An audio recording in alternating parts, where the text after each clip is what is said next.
Hey everybody, it's You Had to Ask, the show where I answer your questions.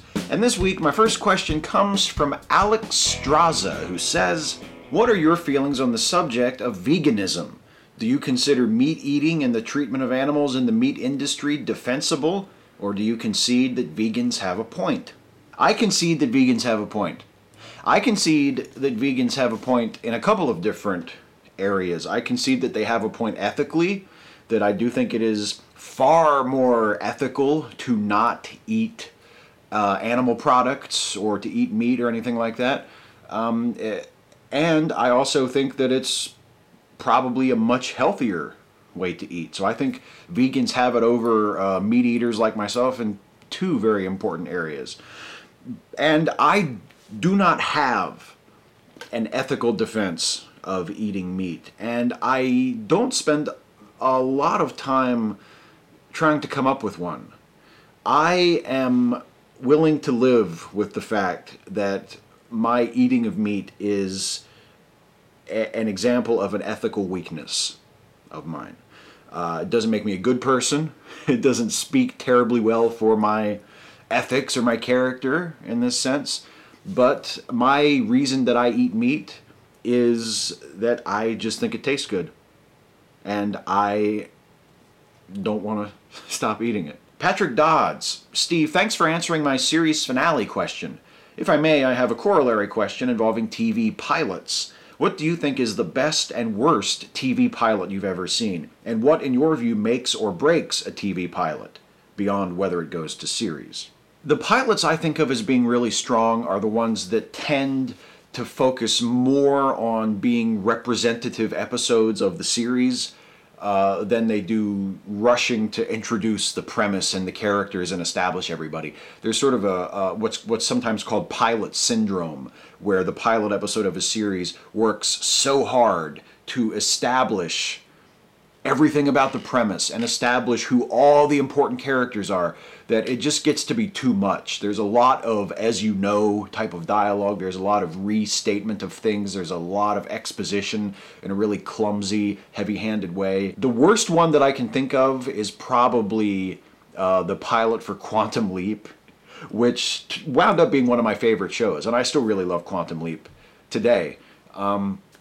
But the pilot is terrible, and the pilot is full of all of those sort of pilot syndrome tropes that I just described. It works way too hard to explain its premise over and over and over again. There's a really irritating, completely unnecessary voiceover from the main character that just keeps coming back and goes on and on and on.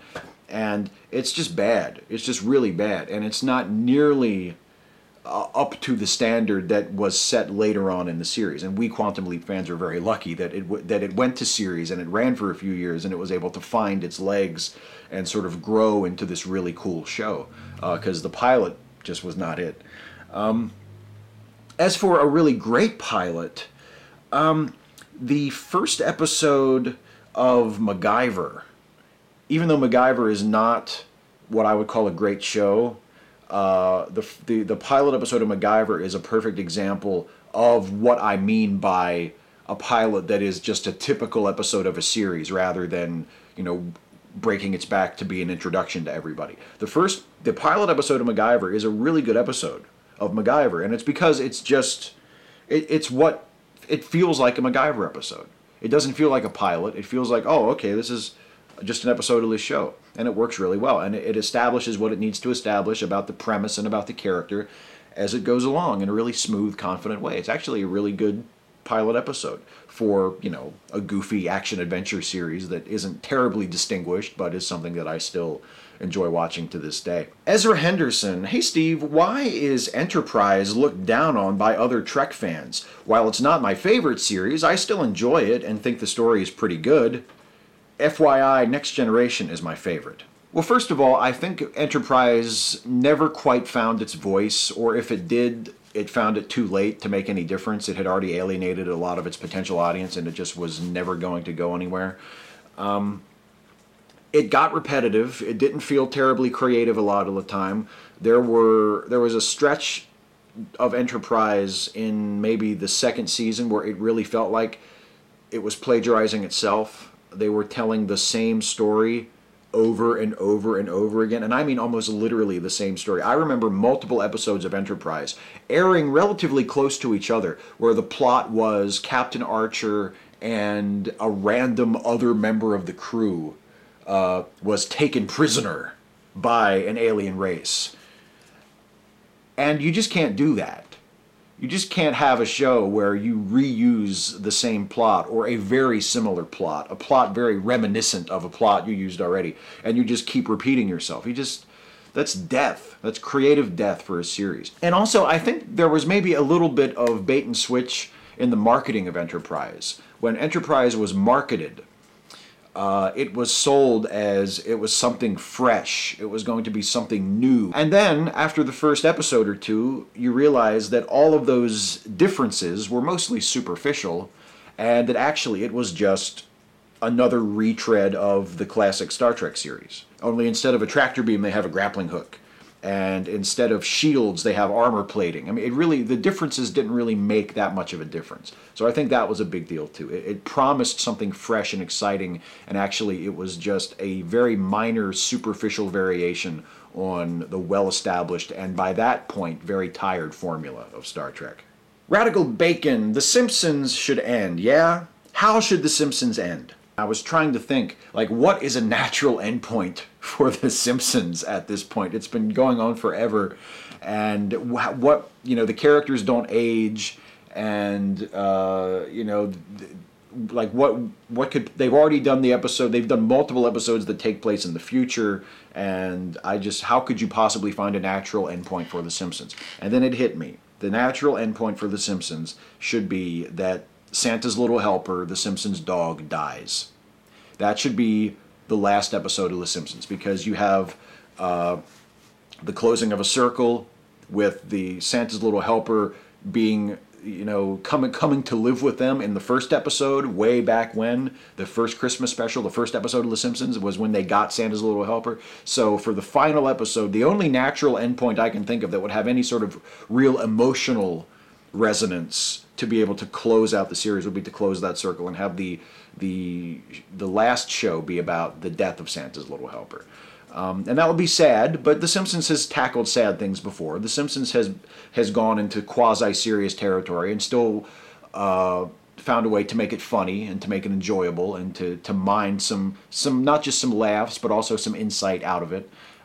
It used to be really good at that, and I think with the motivation of writing the final Simpsons ever, I think maybe the writers and the producers could sort of get their shit together and pull themselves out of their sort of creative malaise that they've been in occasionally, frequently, for the last few years, and pull together a really, really good final episode based on the premise that Santa's Little Helper dies, and we finish the series sort of where it began. That would be my idea.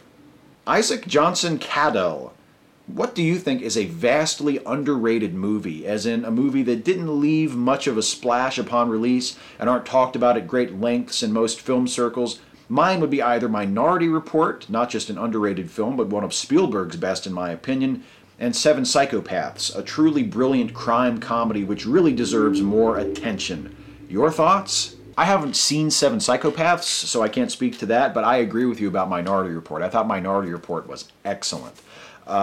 As for what I would choose, there's a couple that come to mind. I really, really like the movie Sunshine, which was directed by Danny Boyle. It's about 7 or 8 years old, starring Cillian Murphy, one of my favorite actors, and just a really great sort of serious sci-fi movie about a mission to reignite the sun. The sun is dying, and these astronauts are sent on kind of a one-way mission to rejuvenate the sun and save Earth. Really, really good movie. Better, I think, than Moon. Moon is another sci-fi movie that actually isn't underrated. It's a really good movie, and it's been recognized as a really, really great, unique sci-fi movie, but I think Sunshine is even better than Moon, and I would highly recommend it. Also, I love Paul Thomas Anderson. He's one of my favorite filmmakers, and I love his movie that he did with Adam Sandler called Punch Drunk Love. I think that's just a wonderful movie. It's a funny, sweet, just really well done film that doesn't really get the praise and the attention that it deserves. So I would call that a very underrated film as well. So those would be my two picks. Blue Barrymore, why is it always going to be a problem for a man to write a woman character? That seems sexist.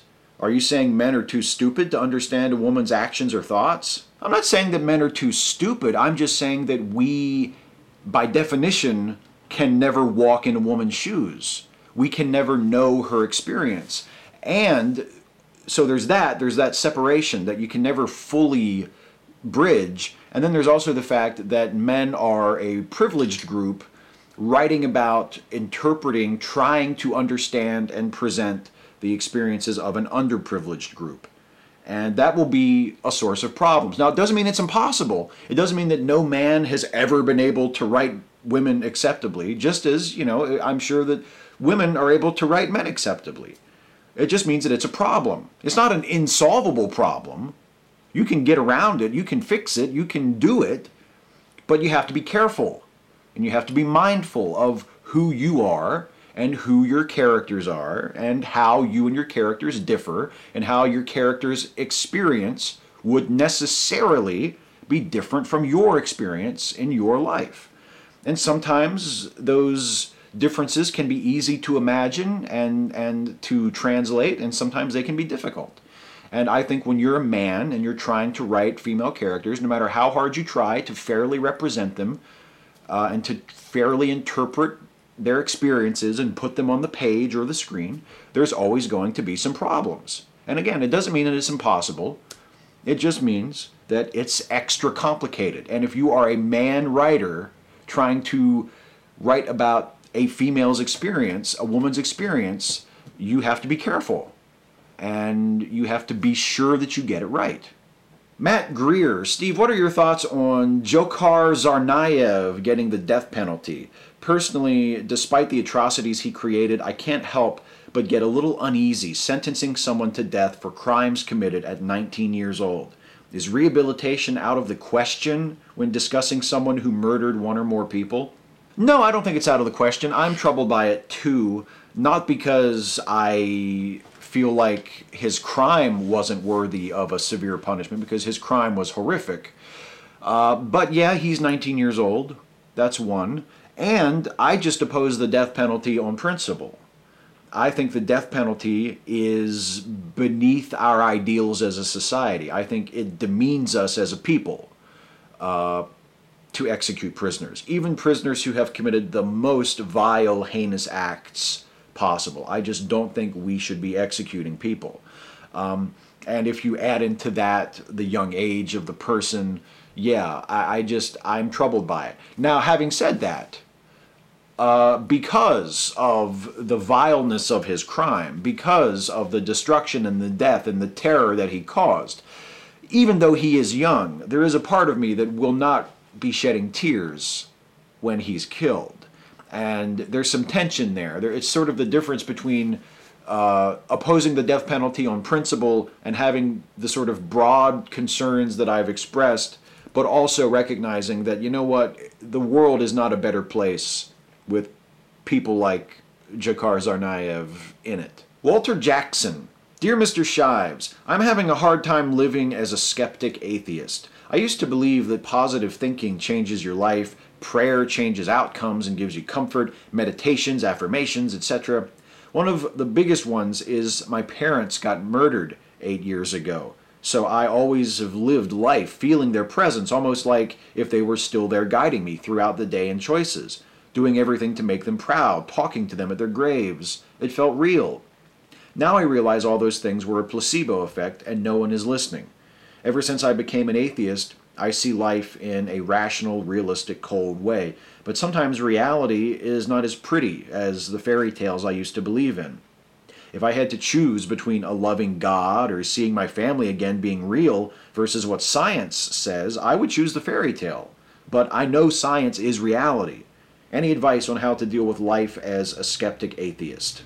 I'm always reminded when people talk about this, when they say, like, what comfort can an atheist offer, a grieving person, or what can an atheist do to assuage a person's fear of death or a person's sense of meaninglessness or purposelessness. And I think there was something that Carl Sagan wrote in one of his books. I think it might have been The Demon Haunted World. And I think if that wasn't it, you should read that book anyway, because that's a great book. But he was talking about the death of his parents and how, and Carl Sagan was an atheist and was a very staunch secularist and advocate of science, and he did not believe in God or an afterlife or anything like that. But he said, after his parents died, he would sometimes hear one of their voices, or imagine that he had seen them, or feel like they were present with him in a room or after a certain experience. He would have dreams about them. And his explanation was that that's exactly the sort of thing that he would expect, because he loved his parents very much, and they were immeasurably important presences and forces in his life. I still sometimes have dreams about my pap, who died 10 years ago, who I still miss constantly, who I still think about all the time. And there are times when I have dreams about him, and in the dreams he's alive, and we're together, like we were when he was really still alive. And those dreams are sort of sad. I wake up and I'm a little saddened to know that that dream is not reality. But I also look at those dreams as gifts that I can give myself. I can have those dreams and I can have those experiences, and while I'm in those experiences, it's real. It feels real, and it feels right, and it feels like that is what is happening. And then when I wake up, I can have those feelings of having just been with him. And yeah, it's not real. It's not reality. I wasn't really there. I was in my bed dreaming. But I still have those feelings. I still have the sense that I was with him, and I still have the knowledge that I was loved by someone who was so important to me and so wonderful to me that I have an imprint of him on my brain that I am going to have for the rest of my life. And that in a sense I will never be without him. Maybe you can take some comfort in that too. Maybe you still occasionally feel like your parents are in the room with you. Or maybe you still occasionally feel like you want to do something because it would make your parents proud of you. There's nothing wrong with that. That's something that should be embraced. It's nothing that you should pretend is other than what it is. I don't think you should pretend that your parents really are there. But you should recognize it for what it is. It's evidence that those people were real, and they were in your life, and they meant so much to you that part of you is always going to hold on to them and will always be able to summon some impression of them to get you through or to remind you of them.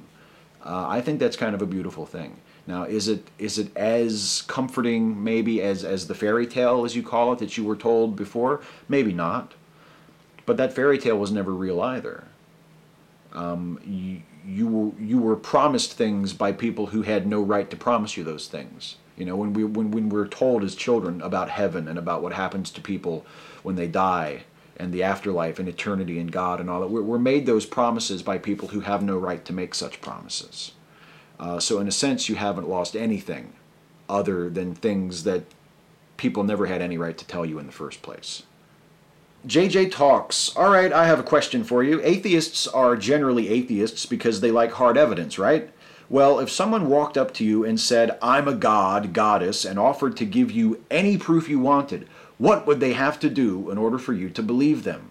I was thinking about this, and I hope that this answer doesn't sound like a smart-ass answer, because I don't mean it to be, but I think what they would have to do is to convince me that they were a god or a goddess. And I don't know specifically how they could do that, but I think that's what they would have to do. If they could do something that would convince me that they were a god or a goddess, then that would be enough to prove that they were a god or a goddess. And it sounds like double talk, but to me, it's better to say something like that than to try to imagine something like, if they could work some sort of a miracle, or if they could, read my mind, or if they could predict the future in some way that couldn't possibly have been prearranged. Like, those are all things that I think would be very compelling, but you could always sort of find a way around that. I've always liked the suggestion that, or the answer to this question that atheists give when people say, well, what would convince you, If there is really a god or a goddess, and this god or goddess is truly all-powerful and all-seeing, then that god or goddess would be able to look into my mind and look into my heart and discover what I would need in order to truly believe, and then show that to me or give that to me. and convince me. And I think that's what would have to happen. I think that would be much more compelling than them working some kind of a parlor trick, because that's just what it would be. You know, anybody can turn water into wine if they're a skilled enough magician. Anybody can make it seem like they have control of the forces of the earth, especially if they have the benefit of post-production. But I would need more than that. Anyway, you know what? If you could write me a really great segue from this segment to the next one, that would be damn close to proof. If you could write me a great segue for the next segment, I might not be convinced that you were a goddess, but I would worship you like one. But until such a time as I have that segue, all I can do is just say that it's time for the lightning round. Rapid fire questions, glib and adequate answers. William Wright, what are some of your biggest guilty pleasures in terms of TV shows or movies? Oh, well, in terms of TV, it would have to be Dr. Phil. I watch Dr. Phil a lot. My wife and I watch Dr. Phil almost every day, and that's a huge guilty pleasure. Perfect Strangers is another one. It's one of my favorite shows, and it's a horrible old sitcom from the 80s, but I love it. Total guilty pleasure. Juan Valdez. Howdy, Steve. Have you ever thought of producing an Atheist Read series for the Bible? It may be long and arduous, but I, and I'm sure many others, would watch every minute of it. Well, thank you, and that is a good suggestion, and other people have suggested that as well. My only qualm is that lots of other people are doing very similar things. You know, the Bible Reloaded, Hugo and Jake do something very similar to that and do an awesome job with their Atheist Bible Study series. And Bob Smearfack also has a series of videos where he reviews the New Testament that are just fantastic. So I wouldn't want to do what other people are already doing, and probably doing it better than I can do it anyway. But I appreciate the fact that you think that would be good and that you'd be willing to watch it. Mick Pyro, if you don't have a problem with people with different views, why do you badmouth people like Ayn Rand? Because the impression I get of Ayn Rand from her interviews and statements and work is that she was a horrible fucking person. And just because I'm willing to accept people with differing views, that doesn't mean that I find every person whose views differ from mine to be a wonderful person, or that I find all differing views to mine acceptable or tolerable. That's just not the way it works. Serendipitous Rex, lightning round. Do you have a favorite piece of ancient literature? Yes, that would be the Odyssey.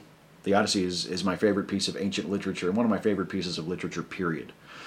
Austin Runge. Even though this is a wrestling question, as a fan, I am inclined to ask, what is your favorite Steamboat versus Flair bout?